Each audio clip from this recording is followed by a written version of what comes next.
Hello and welcome everybody to Flicker Effect, episode 309. We are recording this on, Wednesday? I'm thrown off by weekdays. Wednesday, October 9th, 2019. I'm David Lotz. Joining me this episode is Jascha Wilson. Hey, everybody. Michelle Hillard. Hello, everyone. Hello. And we have a guest with us today, Kevin Fuentes. How's it going? Hello, everybody. Doing well. Glad to be here. Why are you here? I'm here because I can't stop thinking about the Joker.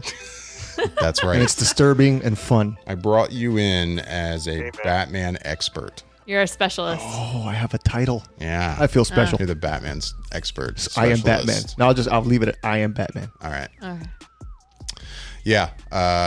You can probably get the gist. We're going to be talking about the Joker basically this whole episode. If you're wondering, yeah, you already did an episode on the Joker. Indeed. Bobby and I talked about the Joker a few days ago, episode 308.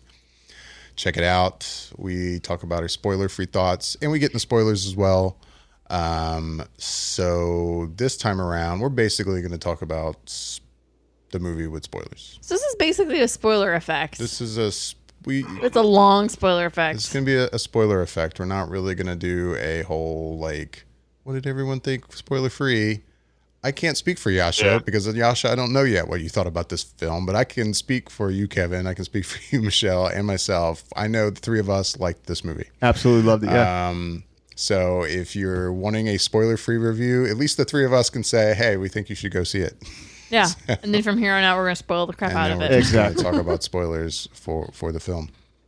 But I'll go to you first, Jascha. And I mean, I guess you can quickly share your spoiler-free thoughts in general. What did you think of the Joker? Since I'm kind of dying to hear. Yeah, I thoroughly enjoyed the movie. Like, really, really enjoyed it. Did I love it? Did I think it was the next best thing since sliced bread? Like they've been hyping it up to be. I think that set me up to just like it, opposed to just like falling in love with it. Like everybody's saying, best movie of the year, should sweep the Oscars and all that shit. It's just like, I genuinely enjoyed this movie. Could I watch it again? Yes, I could absolutely watch it again. And I could probably watch it again in the theater. Joaquin Phoenix was fantastic. He was spectacular. You genuinely forget that he is Joaquin Phoenix and watching him in this portrayal of this character, Arthur Fleck. And it was a great movie. The story had me filled with anxiety and anxious throughout the about 20 to 30 minutes into the movie and till the very, very end, because I did not know what this guy was going to do, because everything just kept getting progressively worse. Like every single time you turn around, there was some news or something happening in his world where it was just starting to crumble further and further apart. And I loved watching the deterioration of that guy. Like, he was already messed up to begin with, but throw in the mix of all the crap and turmoil and emotional instability and ostracization from society. Like, you throw in all that, yes, you can see why somebody would slowly just basically start to lose their mind. And that's why when friends ask me about this movie, I tell them this movie was about mental health. This wasn't about necessarily the development of this character, but it was about the mental deterioration of this guy and to why he does and who he is at the very end of the movie. Like, it was great. It was a damn good movie. I'm glad to hear you liked it. I was worried because I was unsure. I'm like, hey, you never know. Right. With any of us. I mean, don't get me wrong, because there have been moments where we've all kind of disagreed, and the jaw-dropping moment of what? Are you serious? That's happened several times. There was a moment in the middle of the film, and we'll get into it when we talk spoilers, where I literally was like, oh, you better fucking not. I was really starting to get annoyed with the direction that they were leading towards, and I was like, that can't possibly be what they're going to be doing in this story. But they detoured away from that fairly quickly, so it made me feel better about the movie. It really did when they did that. And we'll talk more about that. I know I'm being very cryptic right now, but we'll talk a little bit more in detail when we get into spoilers. Well, we're going to get into spoilers now, so basically right. the rest of this podcast, if you haven't seen Joker, go see it. I think we can all agree, Bobby included. Red alert. Who's not Spoilers. here. But yeah, go see the film. Before we really get into it, a little background, Kevin. So you are a fan of Batman for how long? I think my first real introduction to Batman was like a lot of the people of our age in the millennial range was Michael Keaton's Batman '89, and so basically since I was 7 years old or so. I remember going to places like Service Merchandise and picking up the figures. That got me, yeah, throwing it back. Yeah. I don't know what that is, but I dig it. Yeah, maybe that was an East old Coast school, thing, or- outdated. East Coast thing. Yeah, every single one of those stores are closed down. Oh, yeah. I'm old. Yeah, that dark, gritty, gothic, over the top type world that Tim Burton set up. That was my first introduction to Batman, and I've loved it ever since. In my eyes, anybody that talks about '89 Batman or Batman Returns, in the wrong context, might get slapped. Like those are my Batman movies, and we've talked about this at Dave and I are coworkers as well, and we've talked about the soundtrack and just the mood that it sets, and it's when you're coming of age and that.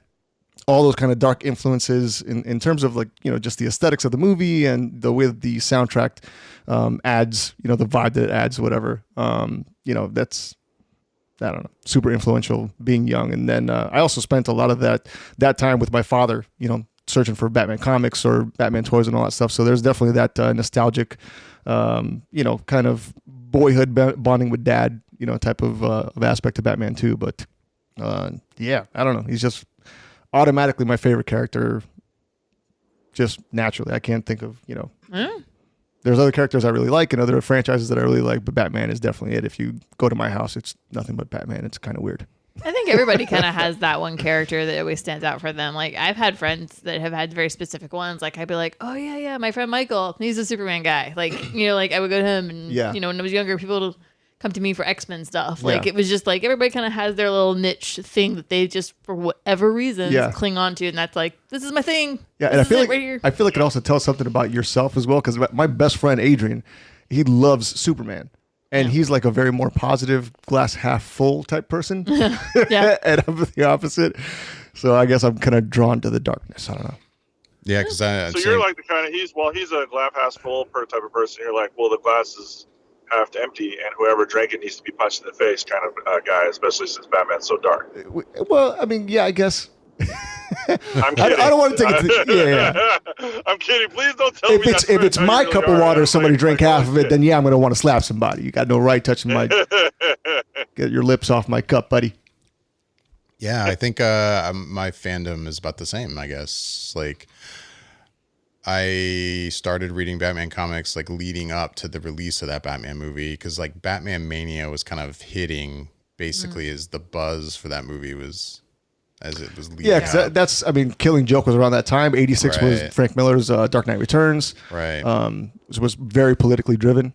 So yeah, I hadn't really read probably a Batman comic until maybe a year before that movie came out. Okay. But then same thing, I started reading it a lot, and yeah, he's definitely my guy. I would definitely say I don't have the knowledge of the comic book side of him as much as you do, because I think I've gone in and out of reading Batman comics. Like I definitely read a ton around that period for a couple of years or more, and then I dropped off as like a high school age, and I was probably pulling the whole I'm too cool and for this. I don't read comics anymore. I'm super cool. Yeah. Me and my bandmates and band.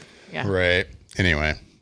Well, let's get into it. And I want to start with a question for everybody here, because before we really start analyzing this film, I want to kind of get everyone's take on something before you hear everybody else about your interpretation of this movie. Namely, it ends and you walk away from this movie going, this is what I think happened with that ending and thus the entire film. And you get what I'm asking here? Michelle, you have a confused look. Yeah, but I'm exhausted. So this movie is definitely open to interpretation. It is not. Absolutely. I mean, when you got a delusional character that you don't know whether he ends in a way that is not a straightforward, like, this is what happened. This was all a dream, or this was real and that wasn't. Like, it's very. Now I'm following you. You kind of have to decide for yourself. So, Kevin, what's your take on how this movie played out? Because Bobby and I talked about this a little bit on the other episode, and he mentioned an article that he read over on IGN. And I ended up reading the whole article. And IGN will do this a lot. Well, they'll put out these articles kind of giving you whatever movie and ending explained, Yeah. And they did that with this, except you can't just straightforward go, hey, this is what this ending means, because you could ask 5 people and get 5 different responses. Right. Yeah. And so they basically went through their staff, their editors, and some of their writers, and everyone just kind of got a section of the article and basically gave their take. Understood. And almost every one of them was different. And there's definitely like a couple I gravitate toward. So I'm kind of curious to get everyone's take. Kevin, what do you... So you want me to elaborate specifically on the ending, or basically my overall thoughts of the movie in its entirety? I mean, both. Okay. I'm curious to know. I mean, we're talking spoilers here. We already know you like the film. What is your take on like what happened here, that ending? And so the ending to me was perfect Joker. Like the Joker, if we want to throw it back to even Heath Ledger, for people that aren't really into the comic books, Heath Ledger's Joker status and what his agenda was anarchy. And he was trying to show that anybody, regardless of how good they were, can be, worn down to the point where they will turn on each other, right? At the end of this film, you see the culmination of all of the wheels that were set in motion by the narrative starting from the very beginning of the movie, which was, you hear while all the clowns are in the locker room getting ready to get all their makeup on and all that stuff. You hear in the background the news, and the news is talking about basically it's setting the tone for the haves and the have-nots and the disparity between those two, setting up kind of the social strife between the society at large and locally what's going on in Gotham. There's trash piling up. There's the people that are at the that work in the trash business for removing all that stuff. They're on strike. There's garbage all over the place. So it's setting a tone and it, for me, it kind of everything comes 360 at the end, in which the parallels of what's going on in society and the strife between the haves and the have-nots are similar to the struggles that Arthur Fleck is having between, trying to, how do I put it? Trying to bury down his true nature, like in that note that he's saying, the worst thing about having mental illness is that people expect you to act like you don't have one, right? So there's an identity that he's trying to, getting kind of lost in my thoughts, to be honest. There's just a parallel between what's happening in society in terms of the disparity of the haves and have-nots, and everybody's getting tired because they feel like they're not being paid attention to. And that's kind of the whole thing that Arthur Fleck is going through in this movie, that he doesn't exist to the world and he's trying to find himself. Right. And everything culminates at the end for the people to be so pissed off in society that they will turn to somebody that they don't understand, like the Joker, in the fact that he killed those 3 pompous assholes on the train, right? And now that's our mascot. That's our martyr. And it gives justification to how a society would accept somebody like the Joker and being crazy. And now I'm going to go ahead and crash this car into the police car, and I'm going to take him out and put him on this pedestal and let him be revered by all of us because he's the guy that started this movement. Right. It's like the perfect storm of things that parallels even what's going on in society right now. Like, in Dark Knight, Alfred tells Bruce Wayne, you push these criminals to the edge of what they could take, and now in their disparity, they turn to somebody that they didn't fully understand.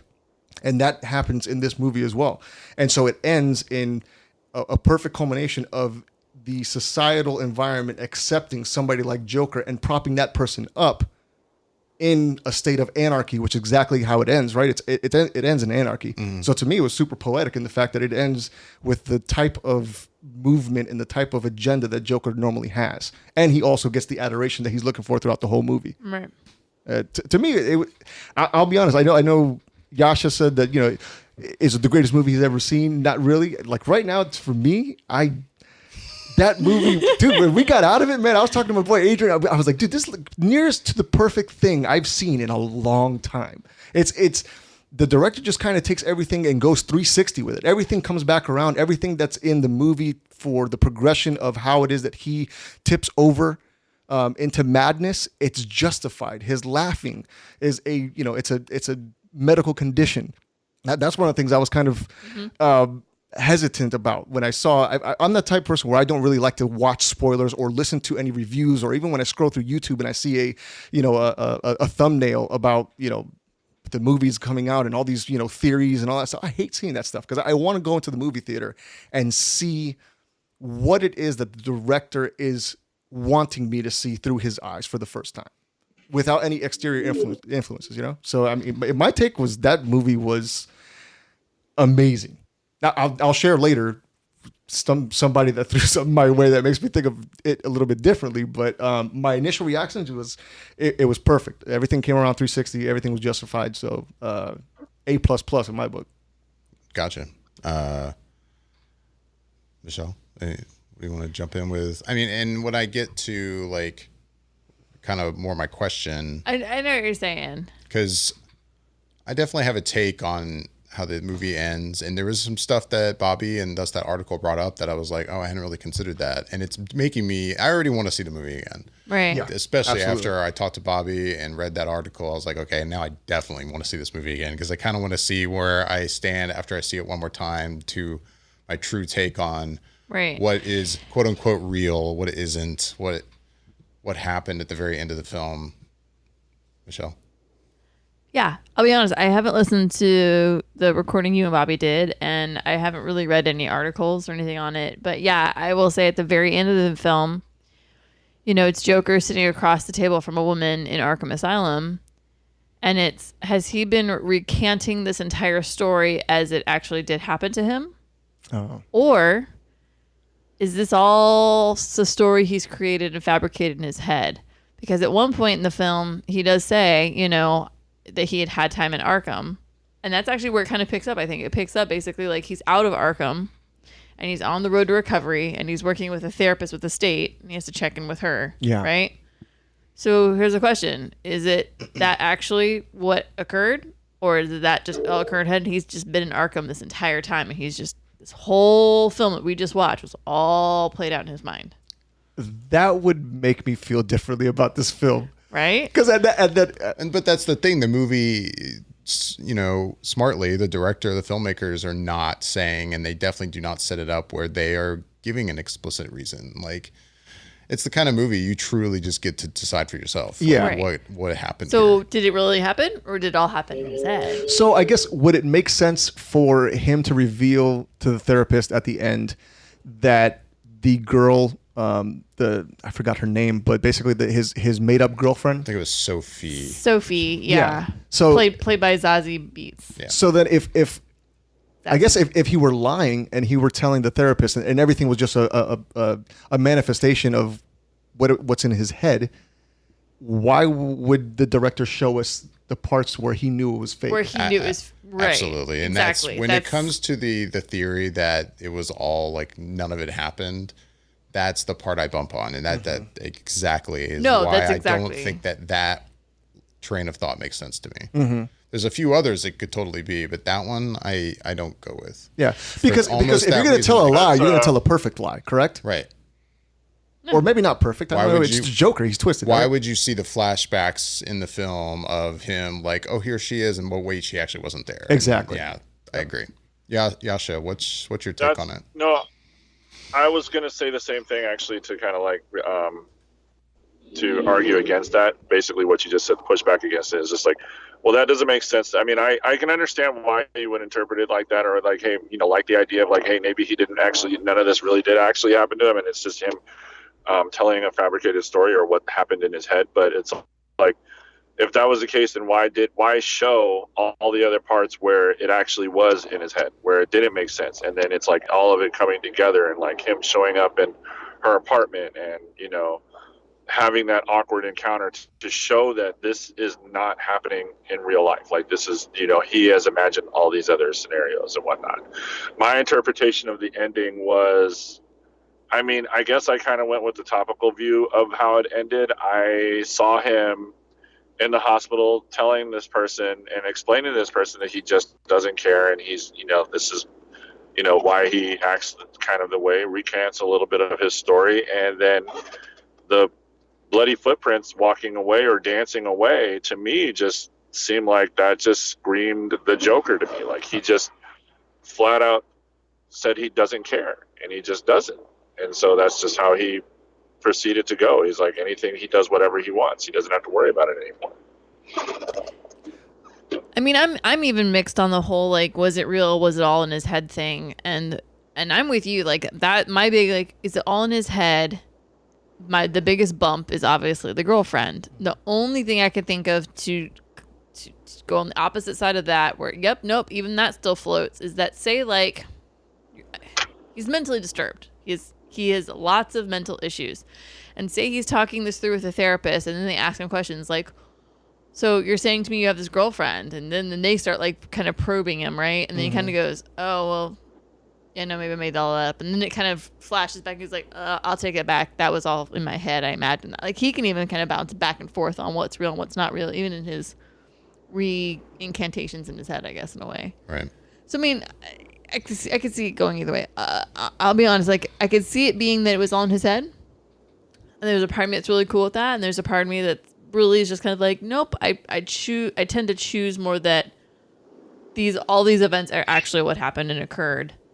And nothing was, other than, the girlfriend situation, all of it was actually happening in real time.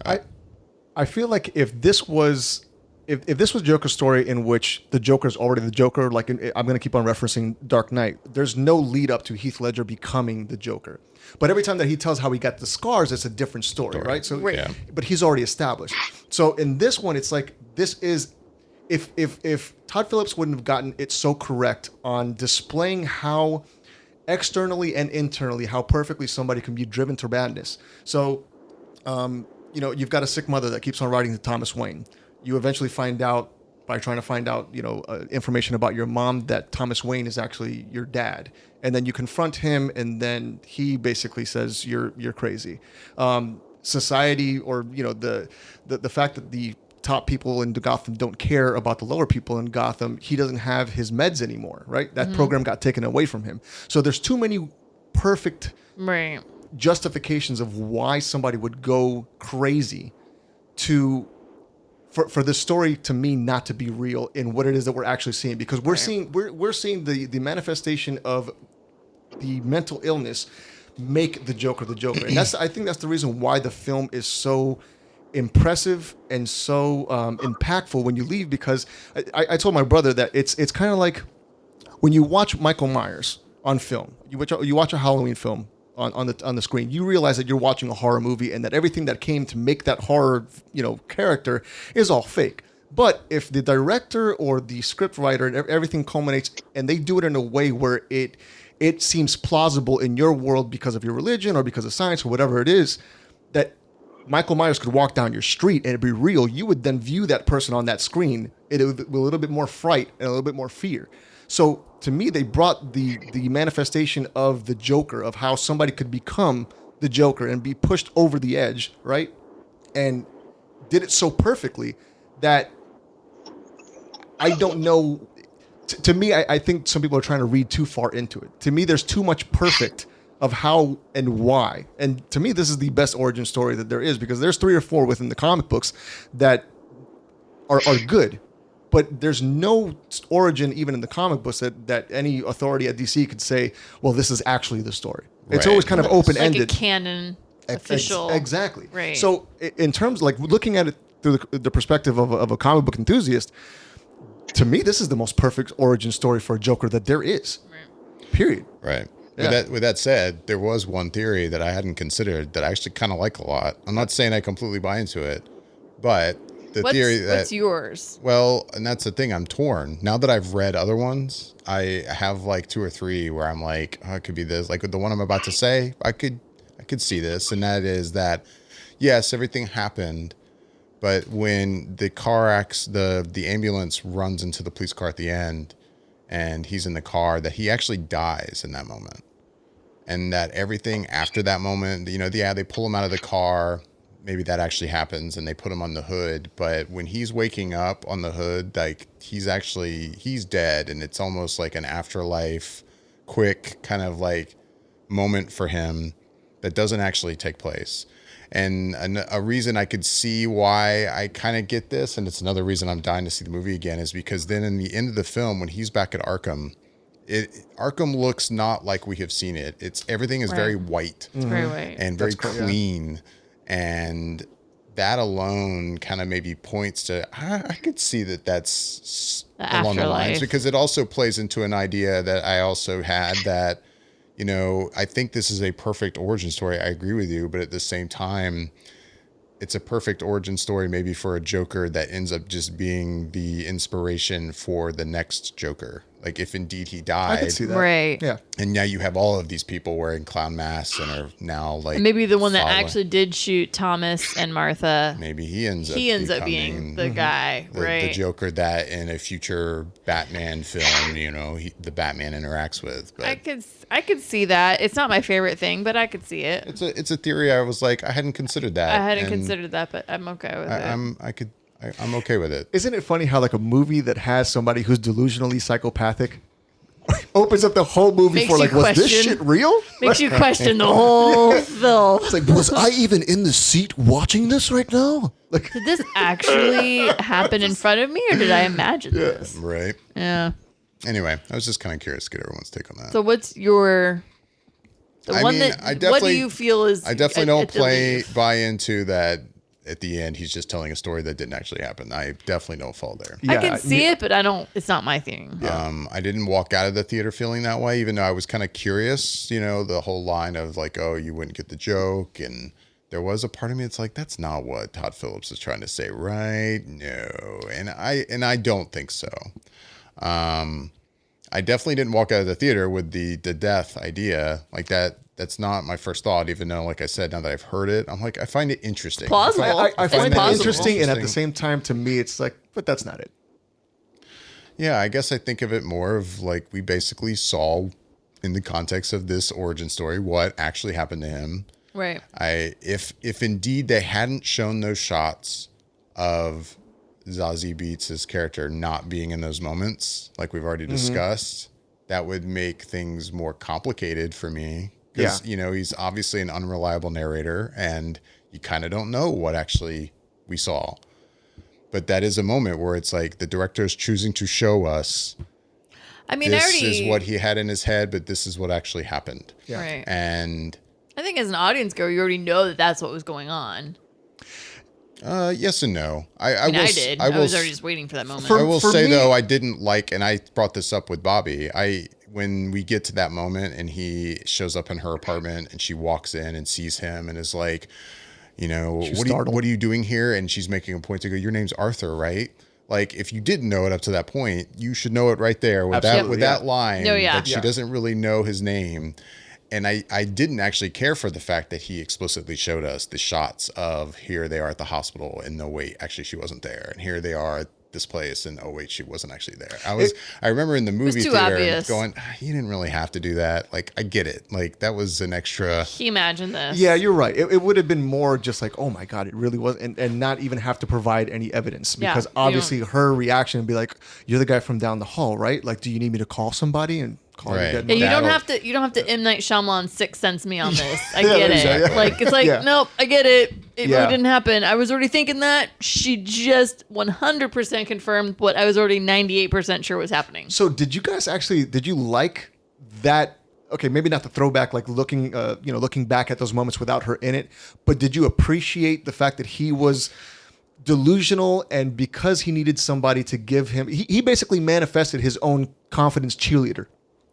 Somebody that he saw on a daily basis that he was comfortable with, he went ahead and planted in what he needed to take him to where he wanted to go. Yeah. Jascha, what were you I dug it. Like I dug it, and I honestly, it's like, I mean, there was a moment in the movie when before he had that big reveal, if you would, of the Zazie Beetz character, and like I was like, I put it together, and I leaned over to my buddy and was like, "That's not real," and he was like, "What?" And I was like, "This relationship doesn't speak to anything who this guy is. Like, it just doesn't make sense. Yeah, like this, I mean, even if he like as soon as I think it was when she asked, "Were you following me?" And everything about that moment exhumed so much more confidence than what he portrays in every other scene before that movie. I was like, that's not real.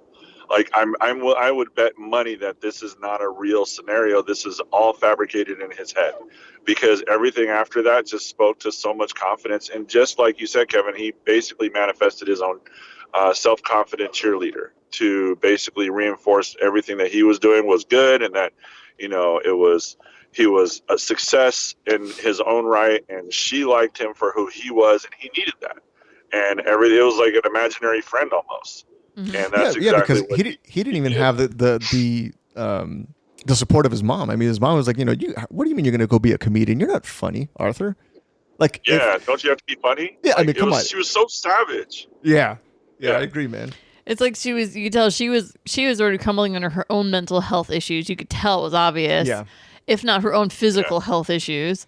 And so it was like she already has this going on, and her delivery, in a way, it's weird because it's so like simple, and it's kind of like it's sweet, but it's also sharp like a knife at the same time. Mm-hmm. Like she's not.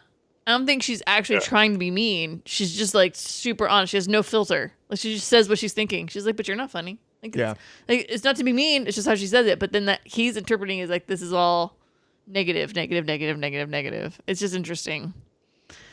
And did you get a sense from the mom that she was kind of towing the line between she knows her son is batshit crazy and knows that he's a threat, and she kind of toes the line of like trying not to upset him or go past a certain point in her comments or interactions with him? I think a little bit. I'm sure I think it's one of those things. I think, when you raise a child, this child from a certain point on, and you can see their personality. And so you're watching these things happen, and so I'm sure she's acknowledging to a point, he's not right, but she's also not right either. So I mean, she's got her own things.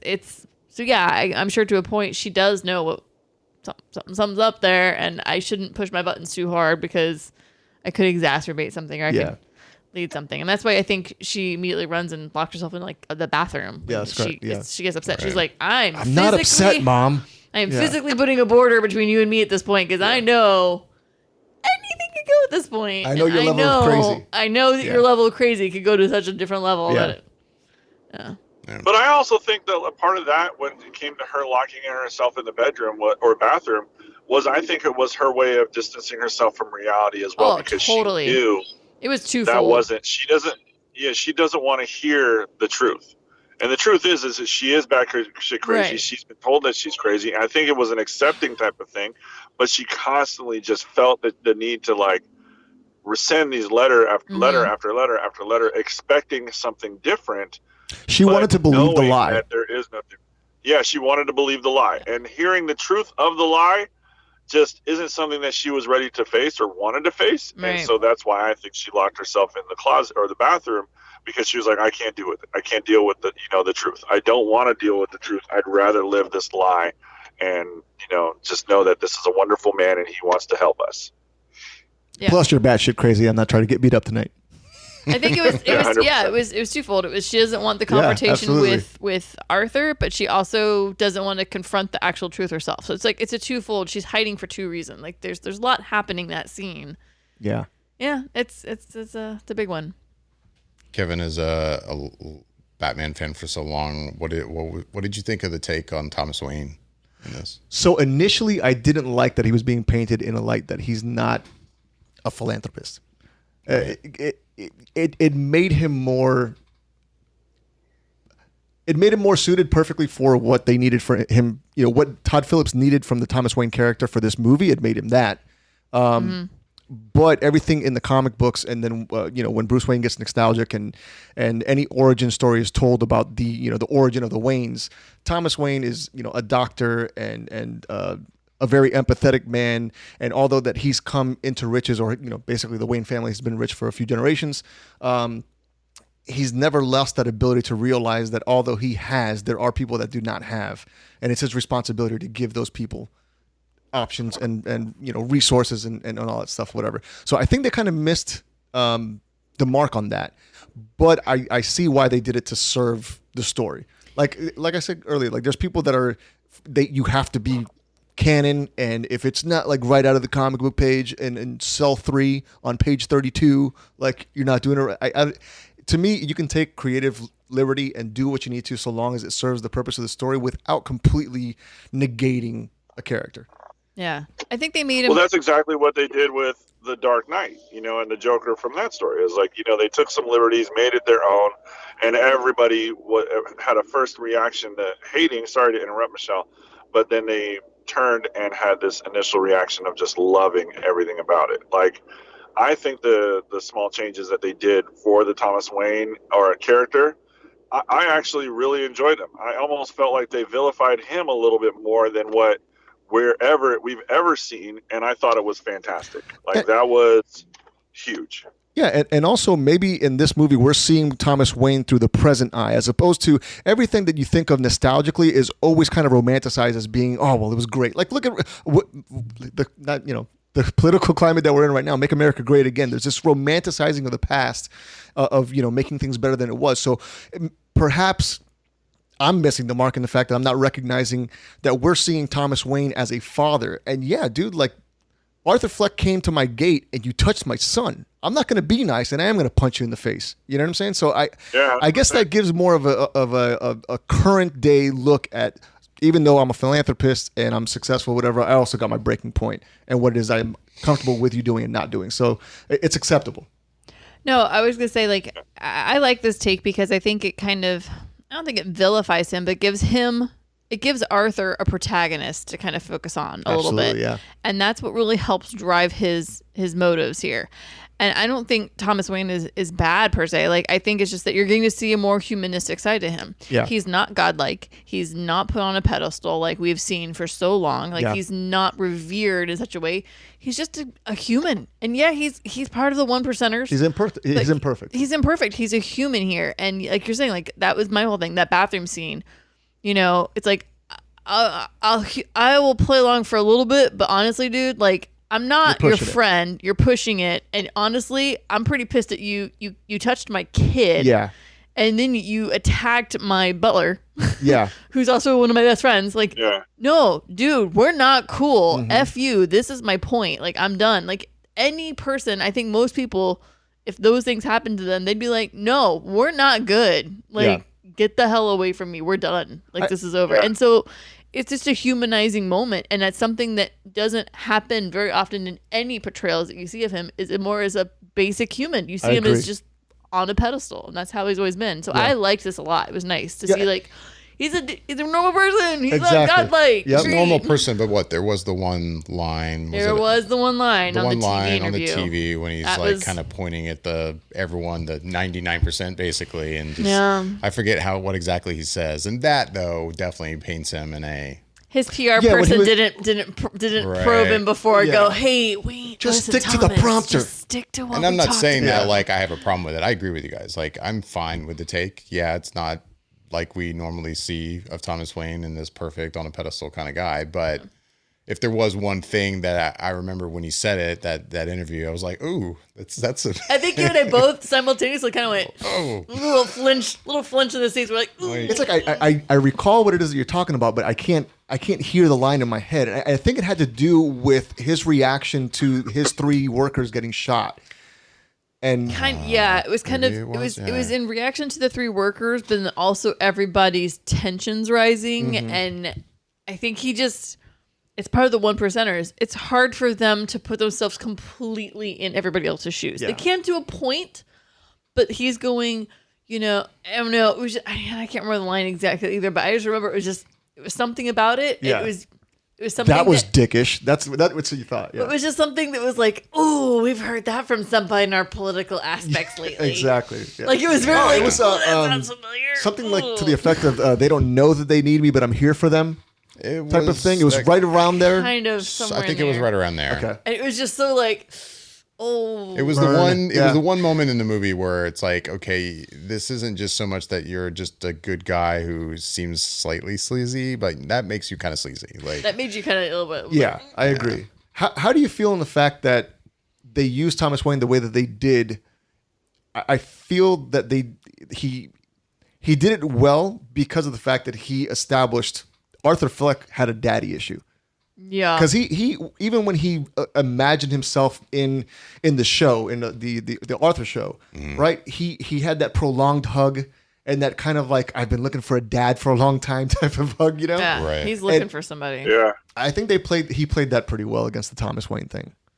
So I sure. have a random thing. So at the end, when he is there at the interview with Murray, I pretty much knew exactly how that whole thing was going to play out, right? And I'm watching it play out. I'm going, he's going to shoot him. He's going to shoot him. He's going to shoot him. And I don't know exactly where it was, but for a split second, I was like, oh, he might not shoot him, actually.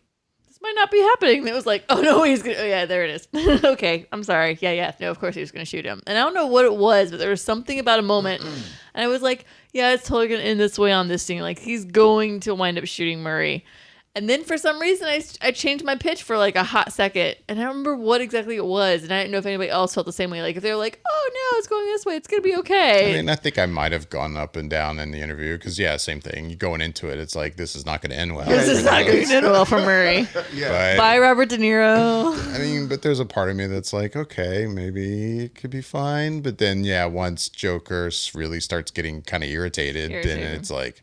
And the funny thing is even though you know that's what's going to happen, still that moment, the way it's done in the film is still very just visceral. And it does a good job of making you feel like you were watching this live on television. And like if that actually happened live on TV, just the feeling you would get of watching someone actually get shot in the head. You know what I think was a good right thing? Between the eyes. Yeah. Like it's right here. And I mean, you watch the brains go backwards. Like that's how...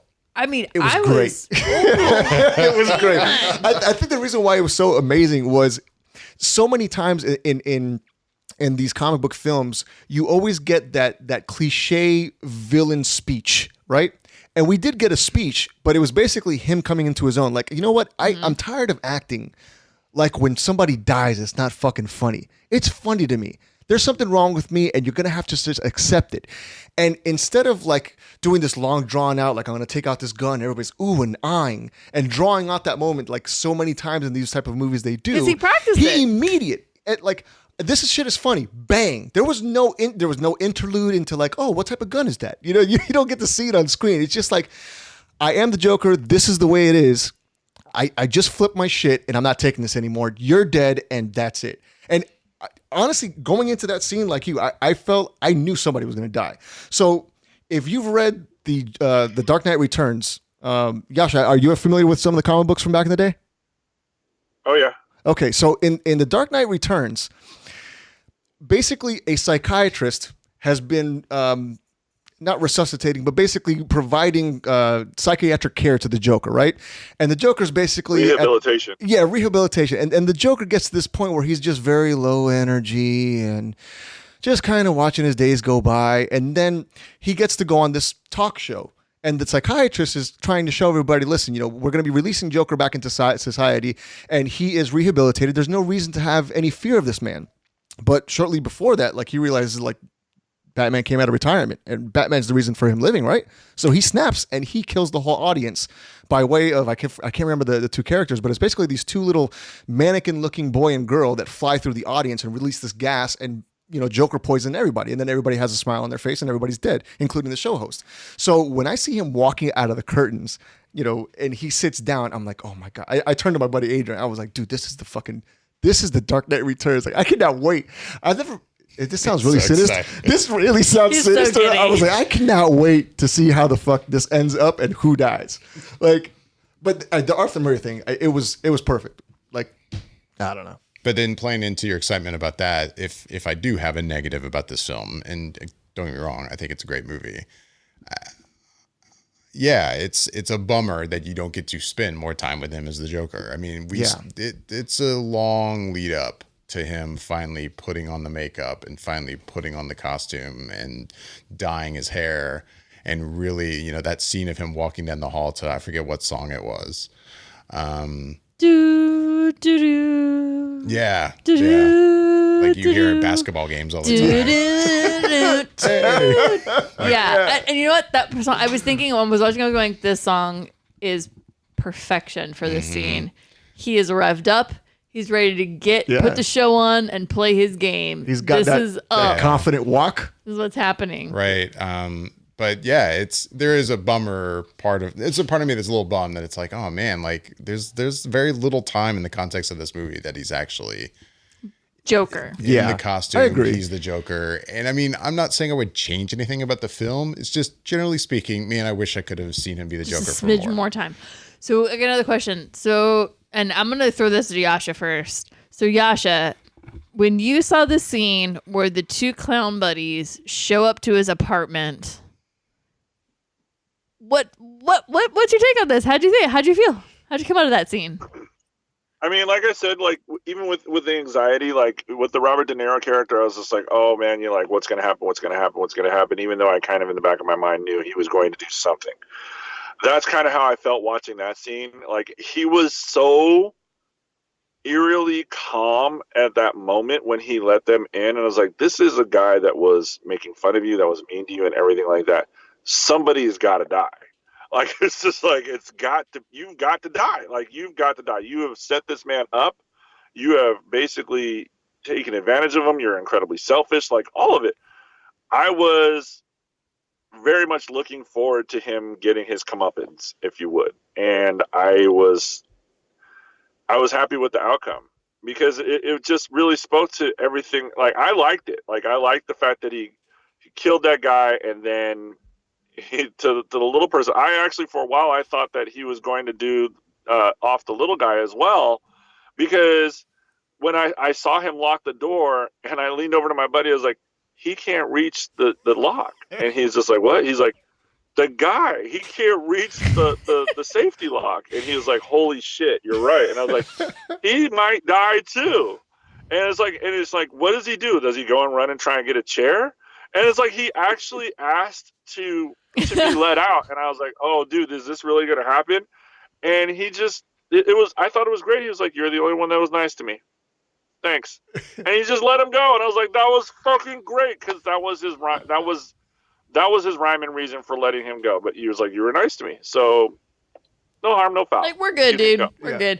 It reminds me of I remember one of Dane Cook's albums, he has a bit that's like that. It's like him talking about the guy at work, and he comes in one day with a rifle and starts shooting everybody, but he stops at my desk because I gave him like a Snickers, and he's like, he wasn't on a lipstick list. And he's like, thanks for the candy, and he just moves on. It doesn't kill him. And as soon as that happened in the movie, I thought about that. I'm like, I can't believe I'm thinking of Dane Cook right now. Yeah, no, that is legitimately straight from Billy Madison. That is exactly what happens to Billy Madison. Oh. Billy Madison calls the guy that like he was a bully to in high school, apologizes, and it's Steve Buscemi, and it's so played out so perfectly. He's like, oh yeah, man, I never thought of it again. Like, thanks so much for, the call. All right, maybe we can grab a beer sometime. He's like, yeah, cool, that'd be great. And then the guy leans back, crosses him off of the list that says people to kill, and proceeds to put lipstick on and just starts listening to music. And you're like, holy shit balls. Like, that is amazing.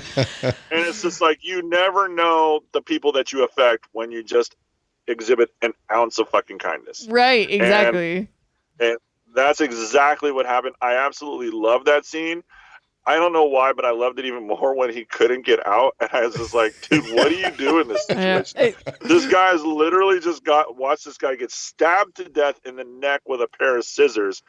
And the guy who did it is literally just chilling, panting. And he's like, oh, you can go. And it's like, can I go? Are you sure I can go? Because I'm freaking out right now and I can't reach the lock. Help me out. I just love how nonchalant. Sorry, Jascha, go ahead. No, that was it. I love how nonchalant he was after he stabs the dude and like bashes his head in the wall like 15 times. just sits down, catches his breath, and turns to his small buddy and says, "Hey, I'm going to be on the Arthur Murray show tonight. Like, are you going to check that out?" Or, you know? I know, right? And then He's got a cigarette and he's just like, "Oh, hey, by the way, you should totally check out Murray tonight. I'm going to be on it, man. Yeah. Like, it's going to be a thing. It's going to be cool. You should watch it." oh, no, just step over the blood. Just step over it.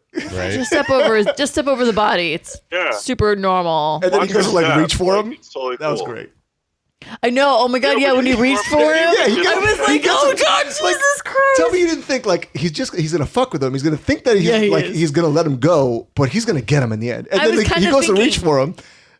Right? He goes to reach for him the first time, and he's like, "Oh," and then, like, that makes you laugh. And then he goes to open the door that he can't reach, and you're like, "All right, now he's going to kill him." Right. And then he opens it and he shuts it real quick. You're like, "Oh, yeah, he's going to kill him," whatever. He goes, "You know what? You've always been nice to me."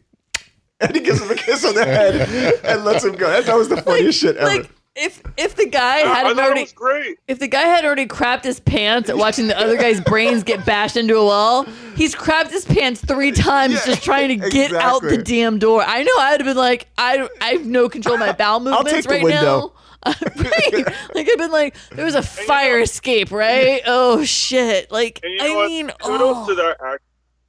Yeah, and kudos to that actor too, like the guy that pulled the little person that did that role, because he literally, I mean, he genuinely acted terrified. Like he had nowhere to go. He's hiding behind the table, and he's staring at this morbid scene, this horrific scene unfold in front of him. He's like, "Oh, Arthur, wait, like, oh no, stop, Arthur!" And it's like, what do you do? Like, okay, am I next? Like, right then you're what thinking, do you do in a situation like that?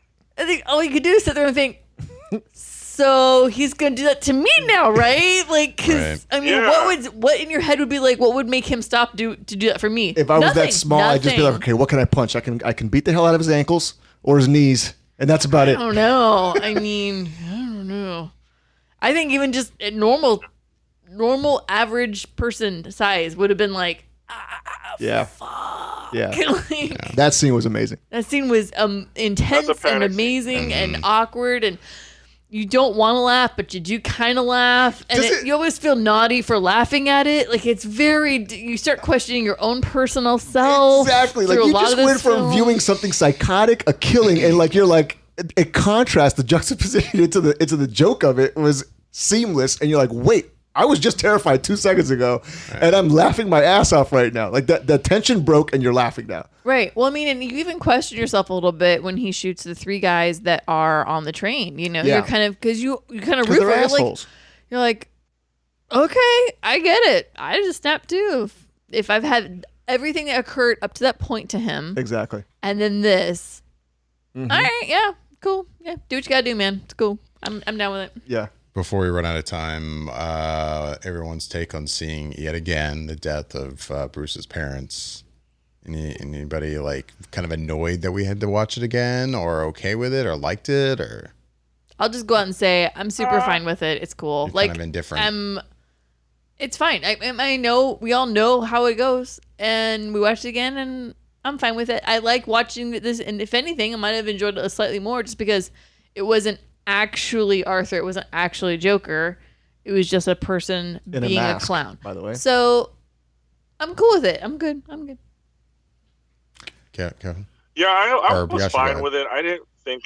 Yeah, I'm sorry. I didn't think anything too deep on it. I just kind of was like, hey, you know, there it is. And the scene was legitimately like a 2-minute scene, so it didn't like occupy too much of our time. It just gave us another interpretation as to like how this happened. Maybe it wasn't a random crime or a random act of violence. It was just a riot and a violent act at that. So, I mean, I just kind of glazed over and I was like, all right, you know, there it is again. So it's fine. I mean, I bring it up because it's kind of the running joke now. How many times are we going to watch Thomas and Martha die? A version of these two die. And I will agree, if anything, I don't really have a problem with it either, real quick. And I like that they don't sit on it too long. It was actually a very fast scene. It was very fast. This wasn't like a Zack Snyder treatment where it's going to be this ultra dramatized moment. It was just guy follows him dead. Yeah, it was nice to see the Pearl moment again. Frank Miller throwback to year one. But no, I mean, I'm okay with it. I would agree with Bobby, and I talked about this already. It didn't necessarily need to be there. I think I would have been fine with the scene of just him following him into the alley. And then we get that shot later when Joker is in Arkham and we see that quick shot of Bruce standing over their bodies. In a way, that's really all we needed. I don't really have a problem they did it. If anything, I have a problem with it. It's still like, so the child that plays Bruce, like, he's fine. I mean, did he even ever say anything in the film? Did he have any lines? A little bit, I think, at the gate. Did he say anything at the gate? I don't recall. Yeah, he said, "My name is Bruce." Did he? Okay. But that's basically it. The kid barely ever talks. But like in that moment of the parents being shot, I mean, there was like no reaction from this child. I agree. He's shock. standing there behind the father and just kind of standing and watching. And I mean, even just somewhat shock, like something, please. No, go ahead. You go Crying, ahead. anything? Can you make him cry? Like, let's make him cry. Can we make him cry? Is there any emotion whatsoever? I agree. And at the same time, being the fact that, like, you know, I don't know, Jascha, if you have young children, but, you know, of course, raising children in the age of the internet, you're always Googling what's normal and what's not normal. And you recognize that children have different emotional levels and different mental levels, and they're emotionally not capable of displaying some emotions when something is that far beyond their reality, their comprehension. Yes. So sometimes, like, even recently I just looked up, like, if you yell at your toddler, like, if a lot of times they will shut down and go blank. So it's not too far-fetched in the film, you know, whether they did it on that purpose or the kid just doesn't know how to act and he just stood there, you know, regardless. Right. There's some plausibility in thinking, okay, well, maybe at this point he is just so young that he has no clue how to emotionally react. Like, he can't even wrap his head around the concept that his parents are down and they're not getting up anymore. So to me, it's plausible that that's the reason why he isn't necessarily acting or reacting to what just happened on screen. Right? I kind of have the same thought. So Bruce is supposed to be 8. Yeah, around there. Yeah. Right. So your son is 7.5, and I've known your son well enough to know that I think if something like that happened, I don't think he would make a sound. I think he would also just go into this shock of like, reserve back what into their just head. happened. Like, there's so much that just happened. They can't even register it fast enough to even have an emotional reaction. Like, it would just be so like. So can I get poetic just about it? Shock, just absolute shock. I mean, to be clear, I'm not saying I wanted him to like go, oh my God. No, but I get what you're saying. Like, I think just if I've only seen the movie once and it's just a very straight, almost completely zero reaction from him. Yeah. I get what you're saying completely, but at the same time, I think there would still be some kind of like look of, oh, like just something like. So you know that Bruce Wayne has a fear of clowns, right? It's not so much that he did it on purpose. It's that the kid just had probably zero acting. Well, you know what I'll give the kid credit for? He's a damn good pole slider. You could slide down that little pole just like just like our old friend. It would have been cool if they had like a Adam Shakespeare West. Bust in the treehouse. Oh man, that would have been dope. That'd have been sweet. Okay, let me touch on seeing the Martha and Thomas Wayne again. I thought it was the most appropriate and most fluid tie-in into any film available. I have to agree with Granted, I think the only plot point that you could poke a hole into is what the hell are these aristocrats doing watching a damn movie During in a the riot. middle of anarchy going out on the streets? But at the same time, is that once again the 1% just like completely negating the existence and disregarding, you know, the ploy of the have-nots?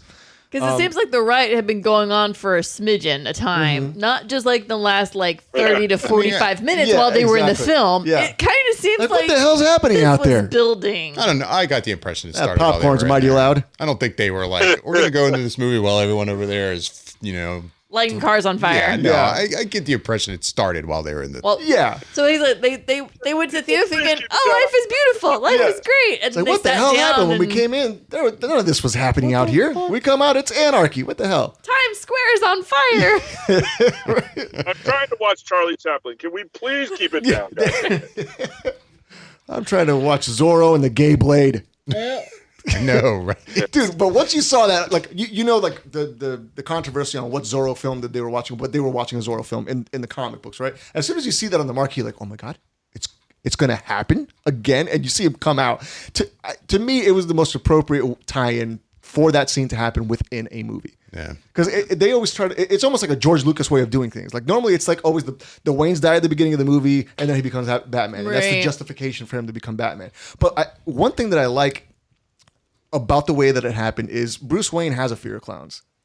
The person that shot his parents has a clown mask on. You don't know that person's identity, right?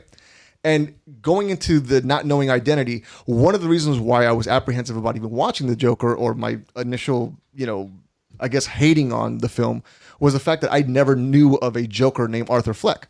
But he was adopted and his real name's not known. So they kept that little Easter egg going in the fact that, yes, this is an origin film, but we still don't know who the hell he is. Right. We now know why he lost it, but who the hell is he? Yeah. And who's the guy that shot him with the mask on? Is that Jack Napier? Right. Is that Joe Chill? Is that Joe Kerr? We don't know. You know? I thought it was great. I don't know. We're basically out of time, but real quick, anybody got one last thing that you didn't get a chance to bring up you want to talk about really fast? Jascha, anything? No, I think I'm good. I enjoyed it. There is a question, a quick question, excuse me, that I wanted to pose to everybody. Do you think that this Joker would fit in with the Batman universe? Like it going up against great Batman? question. We kind of discussed this. Yeah, like you're talking about the upcoming Batman film that's being made? Just in general, like not even like maybe the upcoming Batman movie. Do you think his personality, who this Joker is, would pose to be a good arch nemesis for the Batman in a Batman movie? If the WB knew what the hell... I'm sorry, Jascha. I keep on jumping in because I'm so damn excited. Or do you think that they just... No, do you think that they just don't fit? Because I'm kind of split on it when it comes to like 50-50 or even 60-40, leaning more towards no, it doesn't. That, yes, they made a standalone movie, and I think it's good the way it is, and we don't need to see this Joker interact with Batman at all. Scared? Because it just wouldn't make sense. I think that this type of Joker should have been what Ben Affleck's Batman was fighting.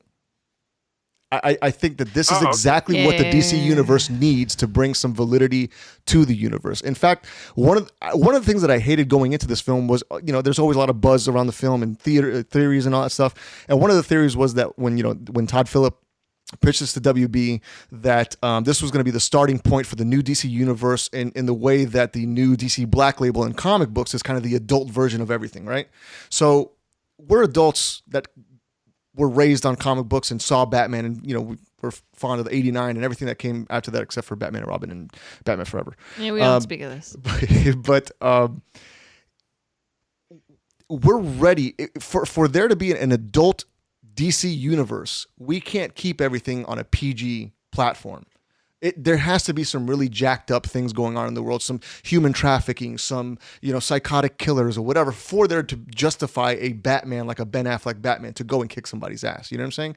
And for me, I think this would be a perfect catalyst into, if you want to just go ahead and erase BVS, and I would dare to say, and somebody's going to be like, what the fuck? Even Wonder Woman.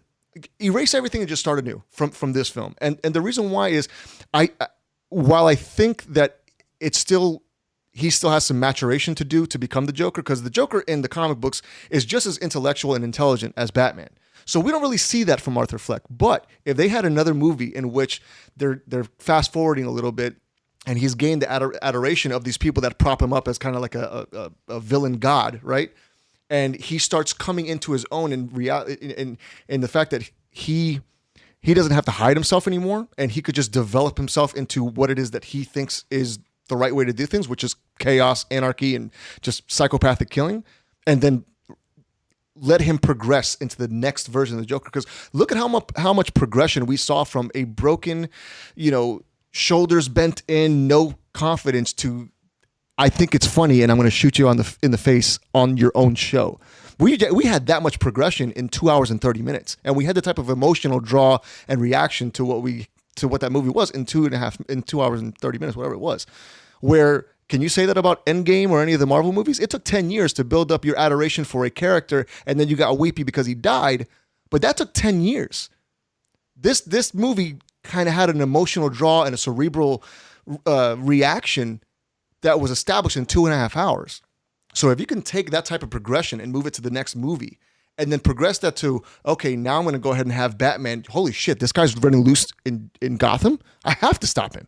Then you can get somebody as jacked as Ben Affleck to go and do his detective thing and find out how am I going to stop this dude. He is an absolute threat, because just like in any comic book story, the intensity of your villain is going to be the driving point of how good your story is going to be able to be. If your villain only has the ability to bend spoons at a restaurant, what are you going to do? Like go hire a new dishwasher?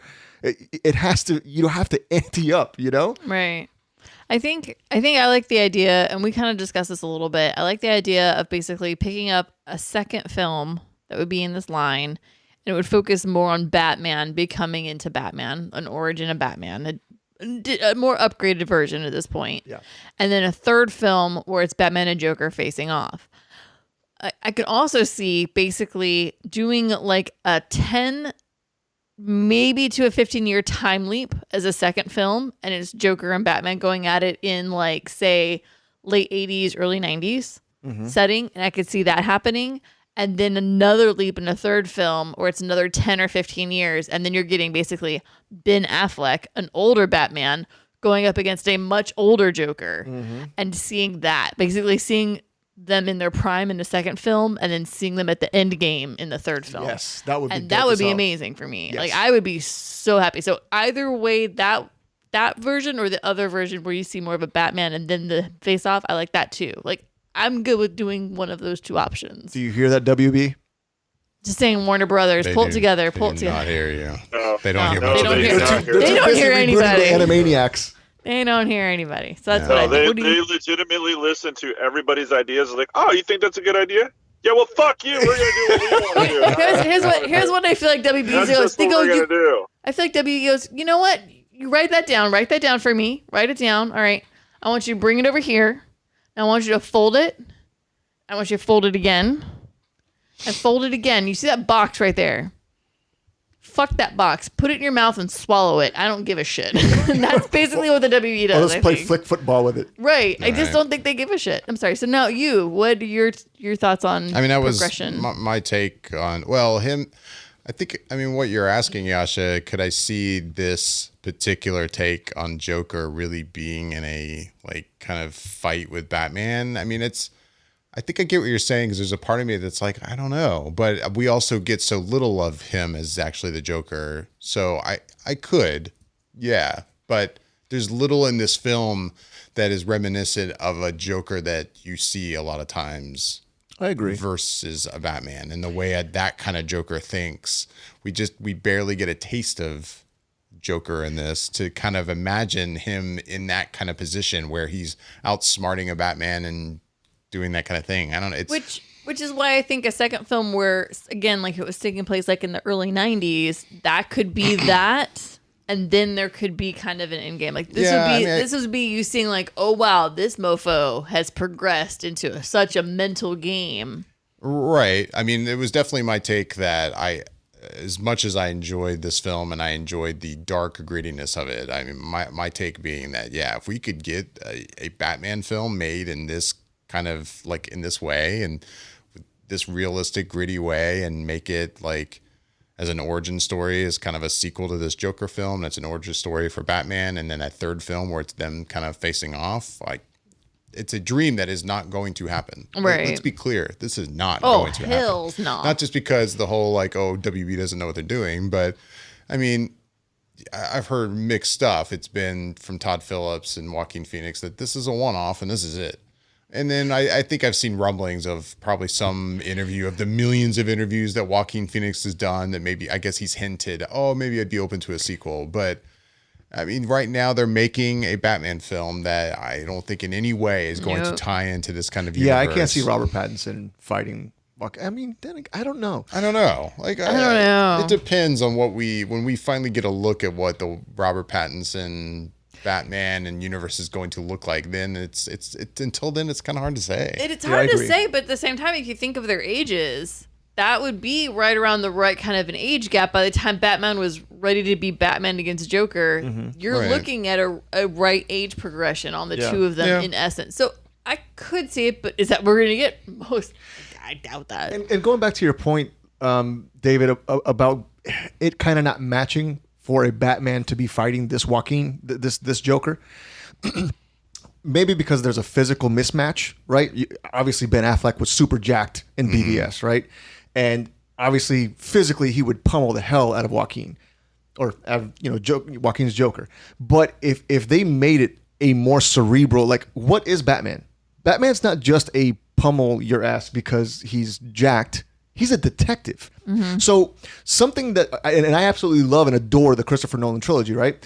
But something that he didn't necessarily establish too well in that trilogy was how good of a detective is Batman. If you really go back and watch the movies, Alfred is the one that keeps on giving him the way to think and how to interpret things and deciphering things for him. You know, the man looking for the ruby, and in that trilogy, Alfred is the detective.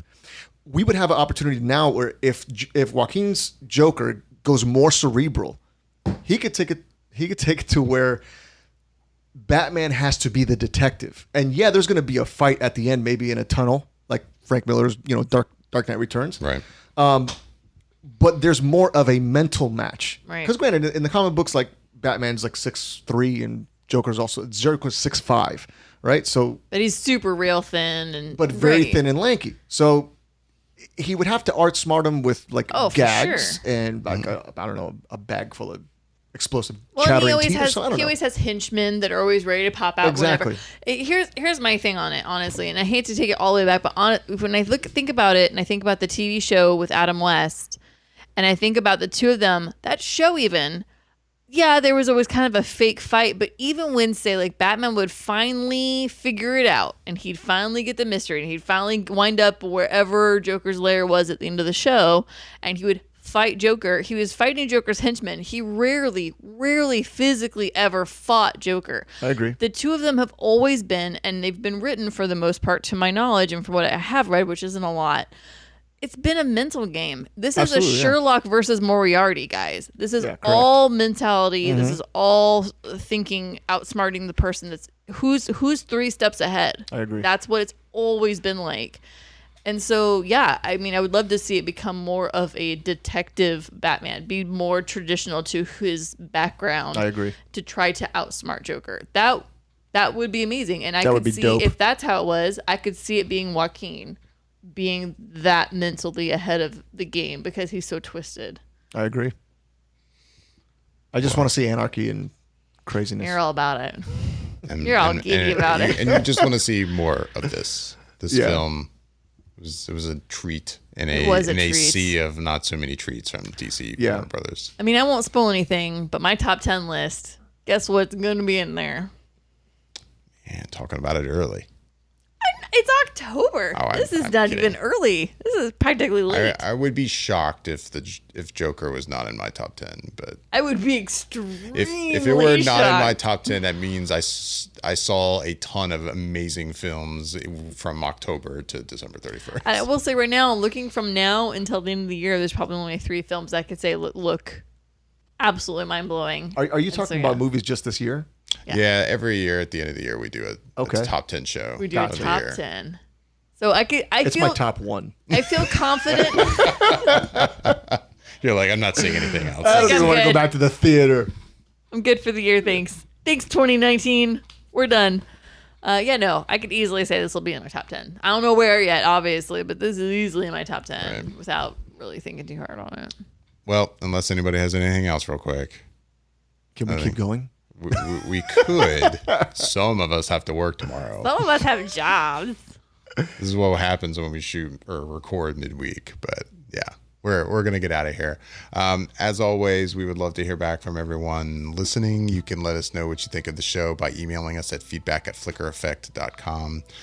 You can find us on Instagram and Twitter at @Flicker_effect. And we're on YouTube as well. youtube.com/Flicker Effect. All the social media things. We're at all the things. With that, Kevin, thanks for joining us. Oh, it was a pleasure, man. It was nice to have you. Thanks for coming.